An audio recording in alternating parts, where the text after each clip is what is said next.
Hello, my friends. Welcome back in. It's the end of year 9. Thanks for understanding the brief hiatus that we had in content here. Had myself a little vacation. Back at it. Just as a heads up on this, it should be every other day that new content is coming out. And for those of you that have been waiting, Relegation Ranger and an Argentinian international save are coming. Can we get Leo Messi a World Cup final trophy situation? And then if you don't know what Relegation Ranger is, it's been described by people in my Discord community, link is in the description, as the Big Sam Allardyce simulator, which is essentially where we hop around every 6 months looking for a club in the relegation zone and try to save them. So that's coming up on the channel. Thanks for your continued support. Let's go take a look at our players. All right, my friends, first up, it's Andrew Wood. He's still at Monaco. Still a squad player. Got himself a 5% raise up to 44.5 grand. Okay, he's added 10 caps and 8 more goals. That's a pretty good return. That's crazy. Internationally, almost a goal a game is just crazy. Now his average is, like a goal every other game, but actually a little bit better than that. But you know what I'm saying. That's crazy. He's 25 years old. Surely he goes down as an international legend. He's got 3 years left on his contract. His value's gone up by $7.5 million. That's okay. Now the question is, how many games has he played? All right, it says 55 total appearances, 13 goals, and that means, okay, good. 27 appearances. Now, only 7 of those are starts, with 20 substitutions and 7 goals. So he's like, again, kind of first guy off the bench is what that feels like. He did a 6.98. But what I like maybe, is he trending in the right direction? So the previous season, 3 starts, 25 subs, so 28 total appearances. This season, he more than doubles his start total from 3 to 7 and then goes down to 20 subs. So like, is he that guy that next season is like 15 and 15? Maybe? Or I don't know. Like, it's just one of those things where you go, is he going to keep on that trajectory? He's only got 3 years left. So like, if they're going to use him, they kind of need to like integrate him in the squad. Although you could argue they only paid 8.25 for him. You don't really have to use him, but he's that first player off the bench, 25 still. He's given him 13 goals in 2 seasons, which is not bad. He's averaged as, 6.9, oh boy, math, 9.55 over those 2 seasons. So that's pretty good. He also got 6 continental subs with the start, 2 goals on a 7.43, 2 cup appearances, one of those being a start with a goal on a 7.9. And then, as noted, 8 goals, 2 of those being penalties, I guess, that's fair, in 10 total appearances internationally on a 7.14. Let's just check, just because of all the substitutions. Okay, no crazy injury, stubbed a toe for a week. So it's not like he's had to recover from a major injury, and that's where the substitutions are coming from. From a form standpoint, this is for the club. At the this probably means nothing. Where did Monaco finish? Oh, second. So maybe they were fighting there at the end, because it was gonna, you think like, hey, maybe it was like towards the end of the season, the title's already decided. Maybe I guess we could check how much the league was won by. Oh no, we'd have to go back, wouldn't we? Of course. Okay, they won it by 12 points. Again, that's probably too close for maybe this appearance, but maybe I'm delving too much into that. But I just kind of go like, okay, maybe this is one of those things where they go, hey, we're playing, not PSG, and it's towards the end of the season, let's start a guy. But, in the same vein, it might have been still a little close for that. And he did well in those 2 starts, a 7.3 and a 7.8 with a goal. So, internationally, how's he doing? Okay, as noted, look at that, doing all right. He got a brace against Guinea. Last poor game looks to have been against Egypt. Oh, off in the 38th minute. Did he get injured, or is he just having that bad of a game on a 6.1? Let's go see how many of those games were like real games instead of friendlies. Okay, well, he scored in a friendly here against Libya. He scored, wow, in the African Nations Group E, and a loss to Senegal and a win. He gets that brace against Guinea.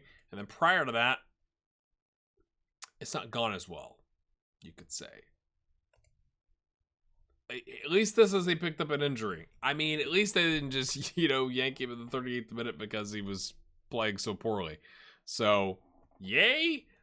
I mean, that's really all there is, I think, from Andrew's standpoint. I'm not going to go line by line on the attributes. I think he looks like a nice little striker. I could see why he's a squad player, right? Like, you might want the passing to be a little bit better, the finishing to be a little bit better. Honestly, with the first touch, he almost, to me, looks a little bit more like a 10 than a 9. But they're playing him as an advanced forward. Maybe that's just me. What are your thoughts on that? Will he get... Yeah, that's the thing I'm interested most about Andrew is, will he make it to 15 starts next season with, like, an equal-ish amount of subs? And then whoever asked for it in the comments, I'm sorry, I can't remember who that was. I was part of me going on vacation. Here you go. Enjoy your attribute analysis on the 1, 2, 3, 4, 5, 6, 7, 8. It's an octagon on its side. I can do shapes. Yes. Don't worry. I teach my kids at home. All right, next up we got Josh Payne, who had the shock move to Man City last episode. He's gone up 10 grand a week. His value has gone up 15 million to 71 million. He's still on the original contract, so nothing has really changed. Although, I just noticed this. He's put on 2 pounds. Get in, son. Get in. Josh looks really good. I mean, okay, he's up to 38 caps. He got 10 more caps. No more goals. Okay, fair play. Likes to round the keeper. You gotta love that. Comes deep to get the ball. Plays 1-2. Dictates tempo. Looks for the pass rather than attempting to score. Tries long-range passes. That's the most player traits I think I've ever seen in a player. Likes to switch ball to wide areas. Likes ball played in defeat. Long-range passes. Dictates tempo. Tries killer balls often. Moves into channels. Runs the ball through center. I mean, that's crazy how many traits has he got? That is insane. As you can tell here, it looks to be pretty tasty, especially in the vision. Yeah, and then the technical and attacking are up there as well. And I mean, when you look at it, it's like, that's crazy. The only thing you can knock him on, honestly, is the physicals. Maybe he's defending, but I don't think they're using him as in a defending aspect, right? Midfield orchestrator, but the physicals could be slightly better. But I think you'll accept that, I guess, with the technicals and the mentals that you're getting, which are just absolutely insane. Okay. Doubles his appearances, 12 starts, 15 subs, 2 goals, 2 assists on a 6.95. 7 continental subs with 2 goals and 2 assists on a 7.15. That's not a bad return for 7 substitute appearances. 10 international with 3 assists on a 7.44. Cup, not so much with the 4 starts, 1 sub, a goal on a 6.65. His average rating in the league went up by 0.03, but really the big news is he doubled his starts and essentially doubled his subs to get to that value, so that number of appearances. So that's really good. Hasn't had an injury. Good facilities in Manchester City. From a form standpoint, okay, this is what I like. So I was thinking this with Andrew Wood is, I don't know, maybe somebody who knows the Football Manager engine better than I do can explain this in the comments, but I don't love seeing striker, advanced forward, that's it. Although, to be fair, maybe they're playing in a system with only 1 striker and 1 role, because I go like, well, that if I was playing an advanced forward system, then that's all that I would use. So maybe that makes sense. But I'm like, I like to see the variation. Like, every so often, let's try some deep lying forward, or some false 9, or some complete forward, or something to mix it up rather than just advance forward all the time. So I like that Josh is being played, and this totally makes sense, right? This is, I know it's not Pep anymore. I don't think at Man City. It's Gerardo Sione, as we all know. But I like that, in that Manchester City, like, eventually for Manchester City, everybody plays wing back at one point, right? Like, you get forced to do that. So he's got the attacking mid in the center and then the advanced playmaker in the mid. So I'd like to see that rotation, like maybe it means they're playing slightly different systems in those games, or maybe it's just a big rotated squad situation, but I like to see that. So he's doing all right. And then for Poland, he's just playing midfield advanced playmaker, doing quite well. How is Poland doing? Let's go take a look at Poland. That was he was looking pretty tasty. They're up to 30th. I don't know if it's up to. They're 30th in the world. They lost to Greece. Really? World Cup qualifying. So they're top of the table, but they played 2 extra games over Italy. That's not the dream, especially when you beat Greece away from home 2-0 and they come to your place and beat you 2-0. That's honestly kind of embarrassing for both teams. Like, come on, guys. The Nations League Division B, I always think it's Group B, but no, it's Division B Group 3. They won the group over Ukraine, Denmark, and Albania, who go down. They're going up to Division A. So he'll get to play against potentially some better competition, higher ranked teams. He's not their, top player. Obviously, some good players coming out of Poland, but he's in the top 5. So that's something to kind of keep an eye on for the future. But there's Josh. He's doing well. Well, you love to see it. Brian McGee is still at Tottenham. Honestly, it's just disappointing at this point. Like, I don't even really know how much we need to go into this. Now, I don't remember, honestly, if he'd played any right back or midfield or attacking right winger, He has asked to leave. His dynamics are really poor. He's a regular starter, though, and he's wanted by Napoli. That's a lot to process right there. His value's gone down like $5 million. He's making $3,000 more. It's a 5% raise. He's on the original contract. He has 9 more caps, so that's something. How many? If he wants to leave, it probably means.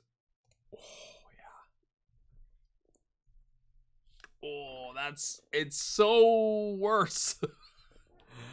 Oh man, it's just slid downhill from 17 starts to 11 starts to 4 starts, 3 subs. That is not what you want to see. But he's a regular starter. How are they getting away with this? Did he have some crazy injury? No, he did not. And I think here's the real problem. He's not so good that, like, he doesn't have the dynamics draw in the locker room, would be my guess. That, asking to leave is going to do anything.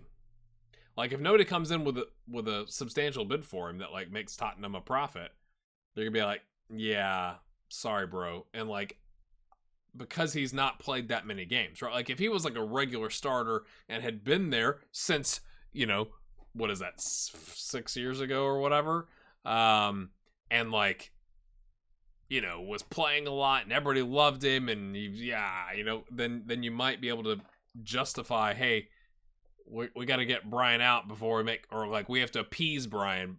But I can't imagine a guy you give 4 starts and 3 subs when he's a regular starter last year is going to do anything in the locker room. Maybe I'm reading that wrong from a dynamic standpoint, but, like, that's just kind of where my head goes. Let's see how it's never a good sign when you get more international appearances than you do club appearances and you haven't had a crazy injury. Like, that's just not good for anybody. Drawing against Colombia and Argentina. Ooh, it's not gone so well, has it? They lost in the Copa America quarterfinal to Argentina. That was, I can't remember if we saw that the last episode or not. Probably hadn't happened yet. 5 points off the pace. Not looking so hot. He's still, that's what's crazy. Like, I'm glad that we're checking these national team screens out as well. He's still the 4th top player for Chile, despite the fact that he's not playing. I'm curious when those appearances came.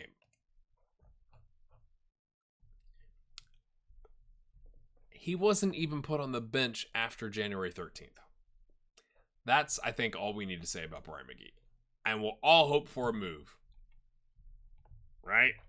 Yeah. Ugh. What? Mr. Kev,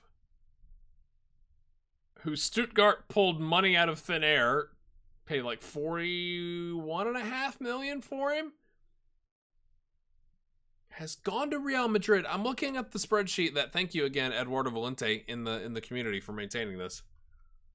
He was on 71 grand at Stuttgart, and he's on 88 grand for Real Madrid. Now, don't get me wrong. If somebody offered me a contract to go play or do anything for Real Madrid for 88 grand a week, I would go do that. Yes, please. But I thought a player at Real Madrid would make more money as a regular starter, to be honest with you. That's worth 79 million. He was worth 48.5. I'm curious what they paid. But you know what I'm saying? Like, I'm thinking that's a guy, he's going to make 120. He's going to make 135 grand because it's Real Madrid. Right? Like, throw some money at this Dominican Republic kid who got 6 more caps and 4 more goals. His contract now, he did have, it would have been 2 years left on his contract. He now is on, obviously, 4 years left on the contract. So let's go see. When did he sign? Right after last episode. A 216 million euro minimum fee release clause. Get out. Like, shut up. No one's going to do that. Come on. Nice little bonus here. A loyalty bonus. I'm guessing Pekka got paid, his agent. His agent, yes, just making sure that he's still his agent. I'm just, wow. 79 million. How much do they pay? 72 million. So Stuttgart, okay, wait a minute. Okay, they paid 41.5, but they were paying him, let's call it on average, it went up from 65 to 68 to 71. So they paid him 68 grand a week. Okay, so let's just round that to 70. That just makes the math easier, theoretically. What's 70 grand over 52 weeks? 3.5 million, give or take. So that's 7 million over 2 seasons. That's 10.5 million. So add 15 million onto hit the what they paid, 41.5. Even if you want to round up with like bonuses and whatever. That's 56.5 million. So they still made a profit on him. I mean, not a massive one, but they still made a profit. And in the meantime, he knocked in, what is that, 21 plus 18, 39 goals for you. That's not a bad return. And then for Real Madrid, now, to be fair, he's a regular starter. Or was he not a regular starter? I'm curious. Or did he have an injury? We'll check all that. 18 total appearances, only 7 starts, but he gives them 9 goals on a 7-2-4. So, like, he steps right in and starts knocking in goals, not to mention 4 goals in the Cup, 3 goals Continental, and then obviously the 4 goals internationally. Did he have an injury? Twisted ankle, bruised knee for 2 days. That wasn't even, the bruised knee wasn't even this year. The twisted ankle was. So, I wonder if they signed him as a squad player and now he's been promoted to being a regular starter. Because you would say, like, 7 and 11, that's about half as much as what you'd expect, right? Or, 40% or 60% of what you might expect. But maybe things are different at Real Madrid. All right. He did pick up some of those international caps. He scored a goal, a penalty in the 87th minute against the United States. Weston McKennie gets a brace in the first 4 minutes, and Conrad de la Fuente scores in the 11th minute. Goodness me. And that's probably it for World Cup. No, they're in the qualification group. So they're not out of it yet. But they need some help against El Salvador and Cuba. It could still happen, though. It could still happen. So it looks like that's where he played here and here. I'm guessing that's where he got most of his appearances. All right. Did he play against... Oh, of course, it's not going to show us those. Of course it's not. He did play against the U.S. Virgin Islands. So he picks up some extra caps here. We'll have to see. Can they get out of that World Cup group? But, I mean, his stats are just ridiculous. Physical. The only knock against him is he can't jump. But, like, he's 5'9". Okay, great. But everything else, 17s on dribbling, finishing, first touch, technique, decisions, off the ball, acceleration, and agility. That is crazy. And they're using him as an advanced forward. So this is where I'd just like to see some variation on the theme, to be honest with you. Like, give us something else. Anything else. But maybe it's just that, I don't know. Again, the more I say that, I go like, yeah, I do play with advanced forward a lot. But what are your thoughts on Mr. Kev? I mean, that's crazy, right? Like, Montpellier to Stuttgart in a massive move, and then an even, obviously, more massive move to Real Madrid. Get in, Mr. Kev. Liam Flanagan is no longer with Fiorentina. He's at Southampton, and he's making 115 grand a week. He's making more than Mr. Kev at Real Madrid as a center back at Southampton. Okay, they paid apparently 14.5 million, rising to 22. We can see it right here on the screen. It must have just happened. Oh, did he have I don't remember. Did he have a relegation release clause? Because it looks like Fiorentina got relegated. And then 14.5 million. Thank you very much. All right, let's take a look at his last season with Fiorentina. 30 starts, 2 subs, a goal, 7.0, 8 international with a goal. Hello. 3 assists. A player of the match from the center back position. Not bad on a 7.26. 3 cup starts on a 7.27. So he played well. You would think, right? Like, they get relegated.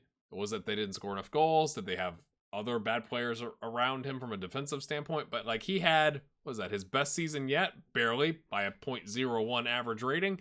But, you know, he had his best season yet, and they get relegated. And then Southampton swoops in. He was making 61 grand at Fiorentina. He's up to 115. Again, he would have been 2 more years left on his contract if he'd stayed with Fiorentina. It's now a 5-year deal because it looks like it just happened.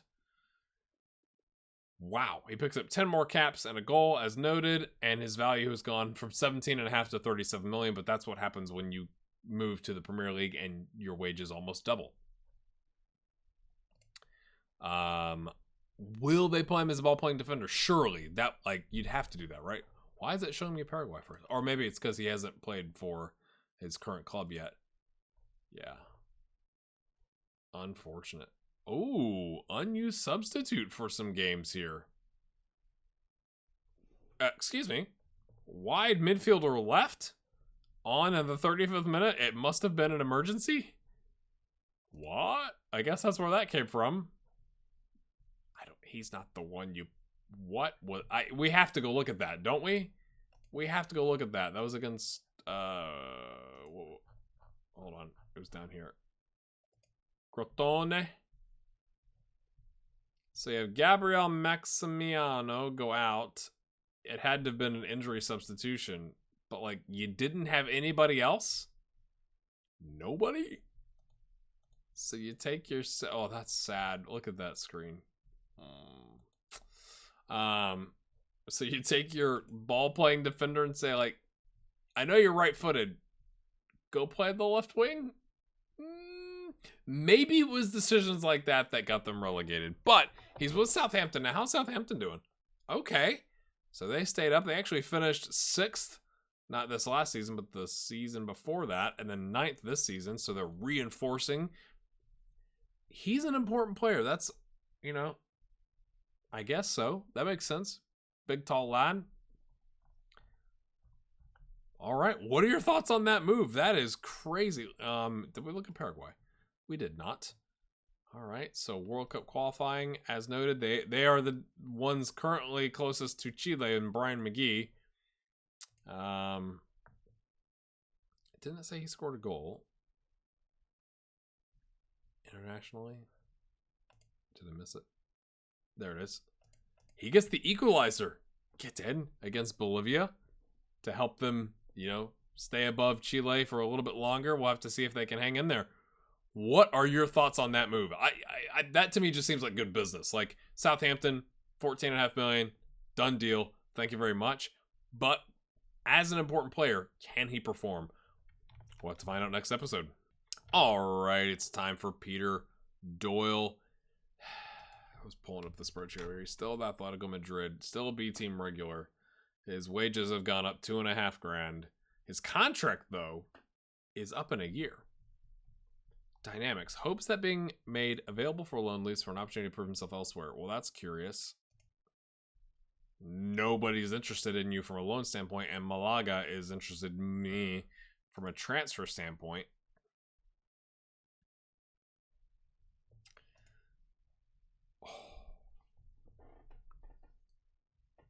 Oh, it's like bad news. He gets 3 substitute appearances for the B team, where he's supposed to be a B team regular. On a 6.6. What happened? Nothing happened.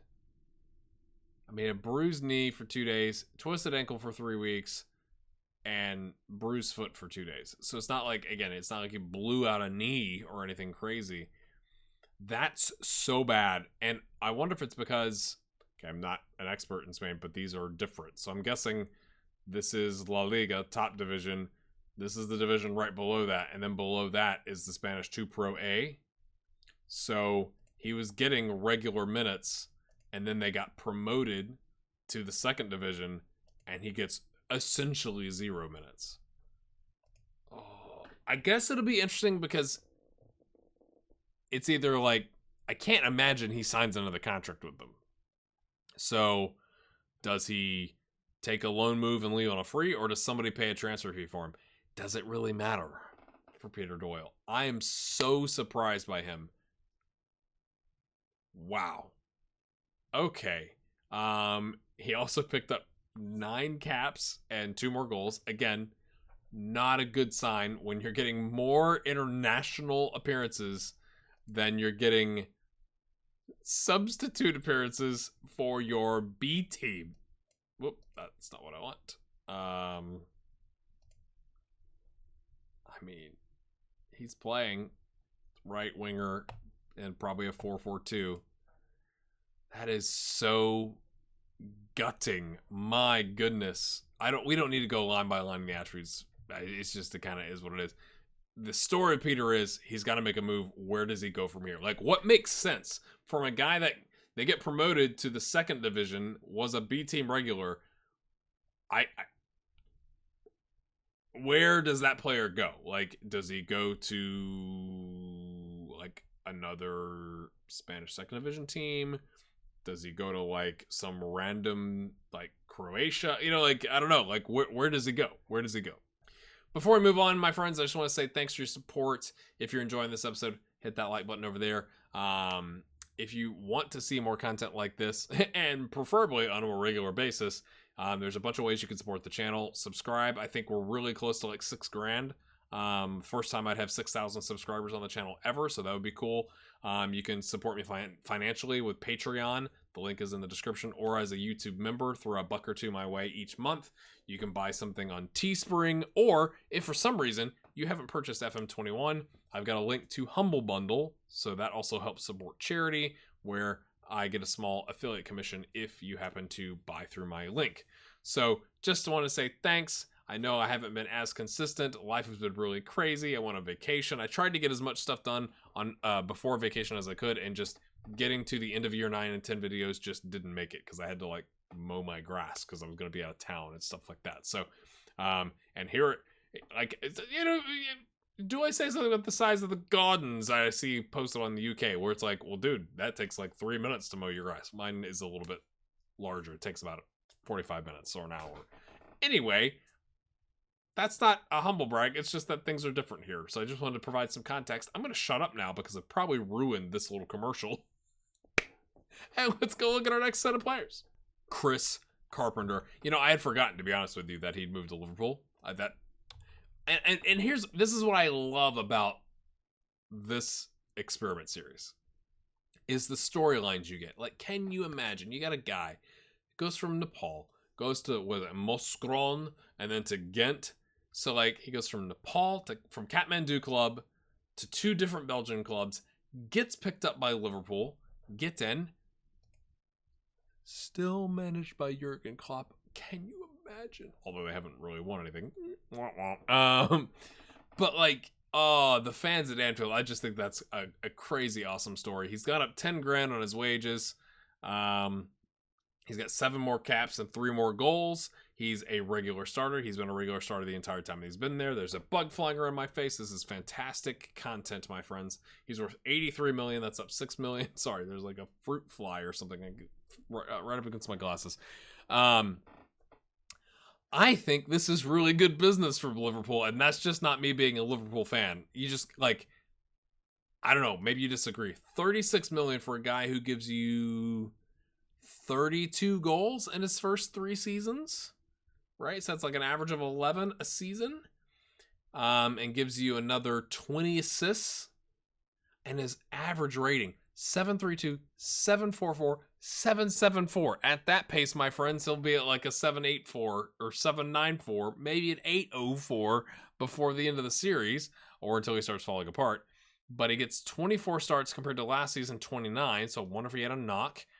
And again, the 13 goals, 6 assists, 3 players of the match, 774, a 797 in 4 cup appearances, a 7.6 in 6 continental starts, no subs, with a goal and 2 assists. And then he picks up, as I mentioned, the 7 international starts with both 3 goals and 3 assists and 5 players of the match, which is crazy. So did he have an injury that kind of kept him out of commission for a little bit, that knocked his starts down?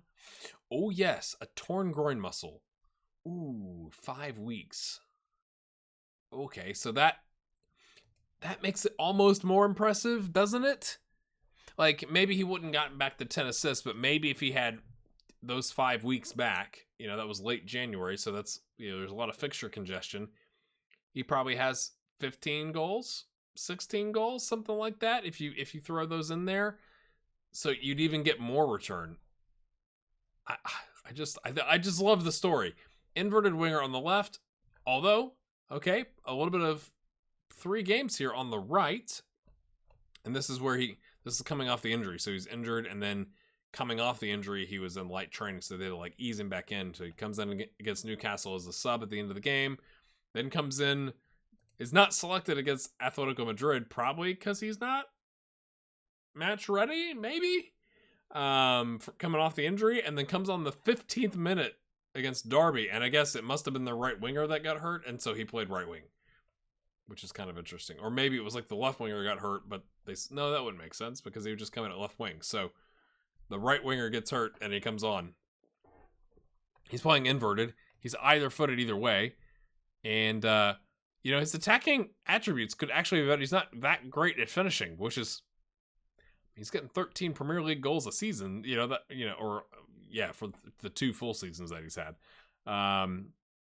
He could actually improve, which, when you first take a glance, I guess that's the value of seeing this octagon, is you're like, wow, this guy looks really good. And then you go, oh, well, his technicals are almost bright green, but his attacking, his vision could work. It could take some work. His speed is really good. Physicals are all right. Obviously pretty poor defending, but he's a winger.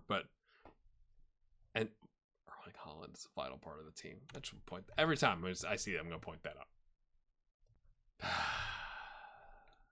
Joe Bridgeman is still with PSG. It doesn't look like he's massively changed. You can tell he's a mentality monster. For a wingback, his defending is not so hot, but he's really physical and fast.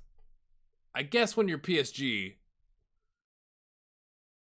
I don't know, is that fair to go like, except for when you're playing against the 1 or 2 other top teams, like, you don't need as much defense, so like, let's throw in the guy who's very fast, although his attacking attributes are in the yellow, so it's not like, I don't know, Joe is kind of an enigma to me, right? Like, he's like he's a mentality monster that can run fast and like is all right technically. He's still a squad player. He didn't get a raise. He's still on 210, which is kind of interesting. Does he not have no? Oh, he signed a new contract. So they got rid of any of the, yearly wage rises or whatever, but he got a nice loyalty bonus. So Pekka got paid. That is disgusting. Holy cow. I just saw that. 210,000 a week is only 3.2% of their budget. Wow. 15 appearances.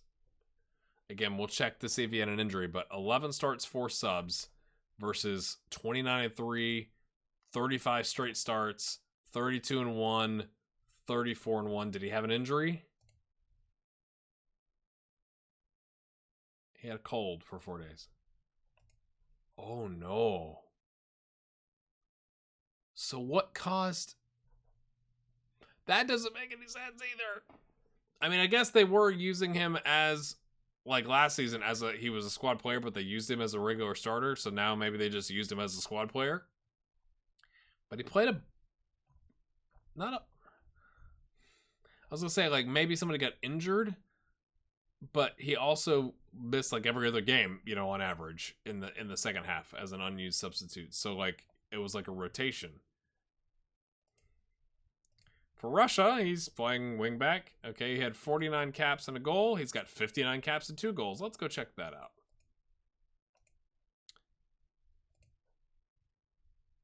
Nothing in World Cup qualifying. Ooh, it's not gone so well. He scored in the Nations League Division A against Germany in the only win that they had in Division A. And then in qualifying, ooh, they're currently 3rd. And they are 6 points off, and everybody's played the same number of games. Not looking so hot for him for the next World Cup. He's the third top player, I should say, for Russia. Is he just going to go like, yeah, I extended my contract for another, it was going to be 2 more years, and now it's 4 more years.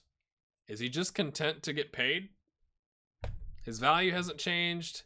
He's like, listen, if you only want me to play 15 games, you know, plus some continental. I mean, that's the other thing. He played 12 continental games. How did he play 12 continental games, but only 15 total appearances in the league? Okay, 1, 2, 3, 4, 5, 6. So they made a run in the Champions League, and he played in the second half of the season. Oh, it's also counting the Club World Cup.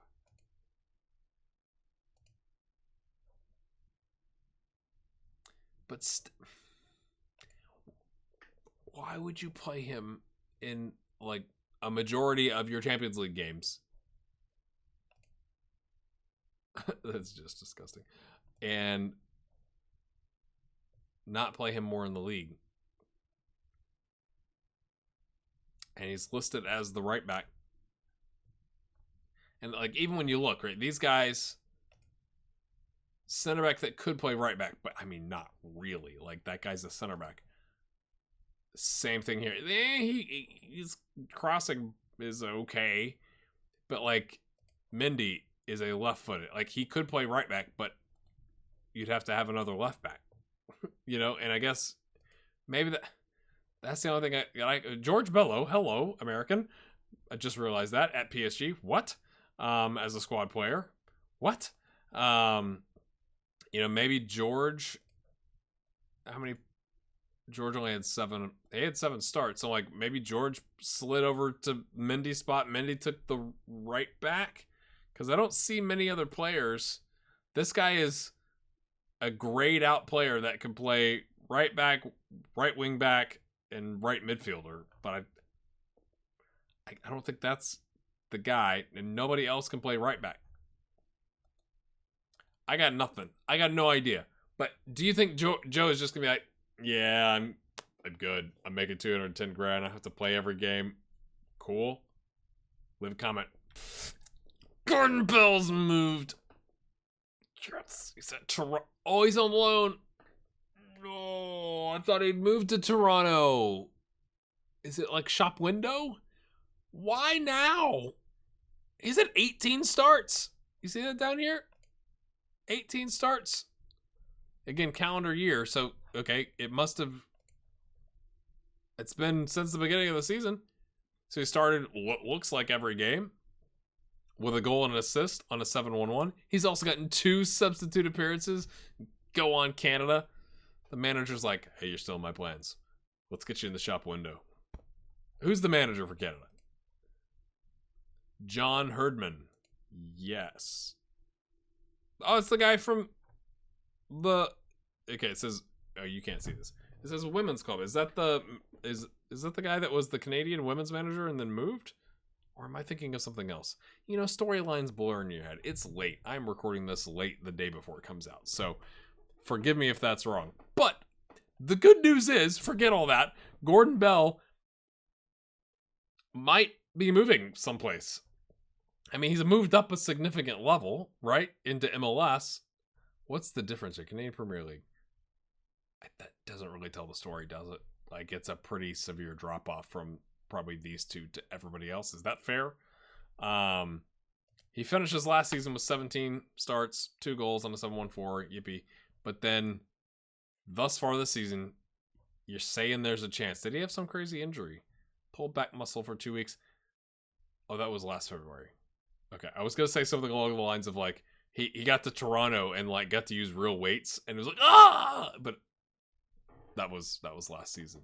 Why won't it show me his form? Why? This is sad, but it's kind of expected. You know, like, he's been stuck in... But what? Okay, transfer. Okay. Ligue 1, Superliga in Denmark, and Mexican First Division. All of those are upgrades. All of those are upgrades over the Canadian Premier League. And his contract's up, right? So his contract, it's a loan through, like, they've loaned him out through the end of the season. His contract's up, so either somebody could pay $1.1 million for him right now, or wait and just sign him.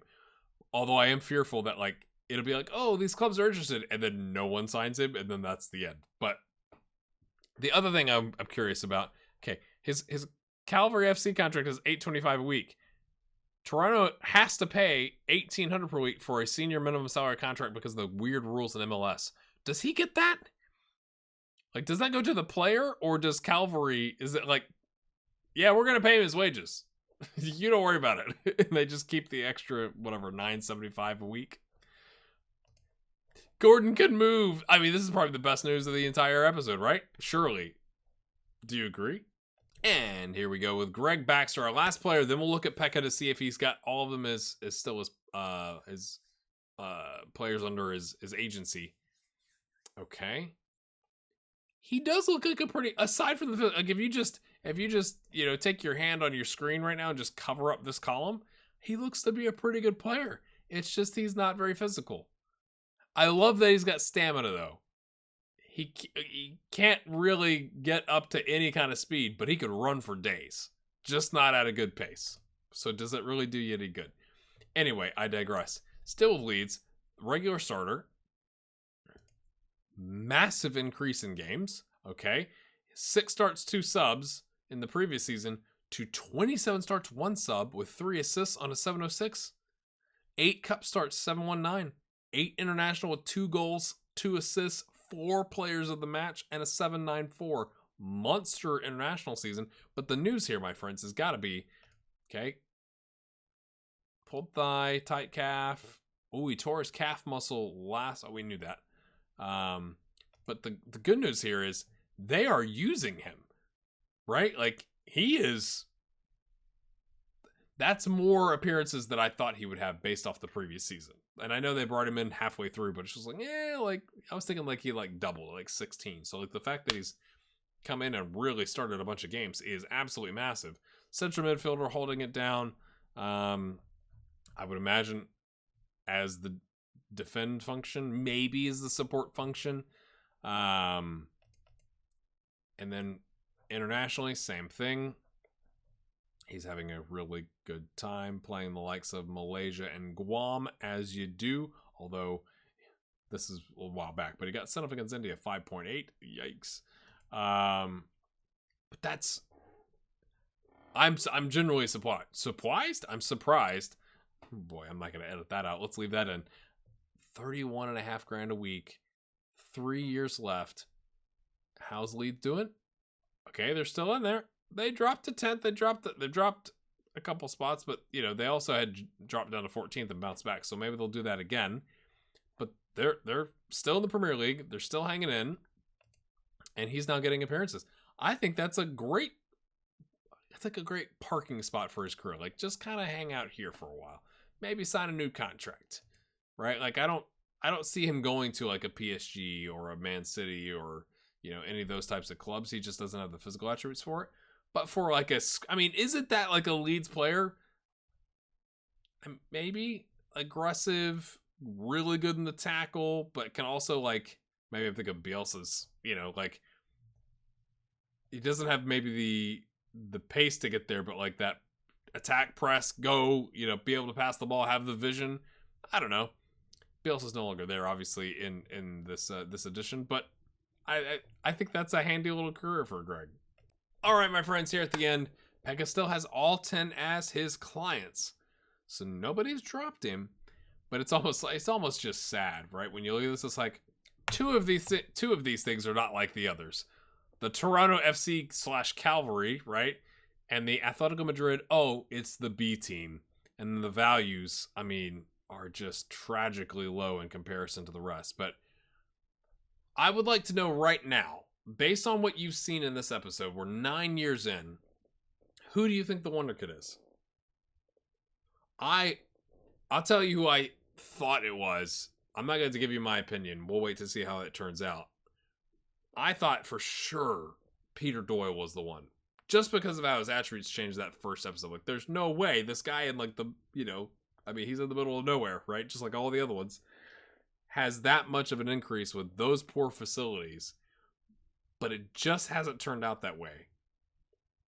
And we've got a wide range of options above that, right? You've got the biggest of the big teams, the Liverpools, the Real Madrids, the Man Cities, the PSGs, right? Like, there's a lot of choice there. So I'm curious, based on what you've seen now, who do you think the Wonder Kid is? And what are you excited to see next episode? My friends, if you'll once again hit that like button, it really does help the channel. If you haven't subscribed, again, I'm going to check it live because this is about 8 hours before this episode comes out. So it'll be fresh content for you here.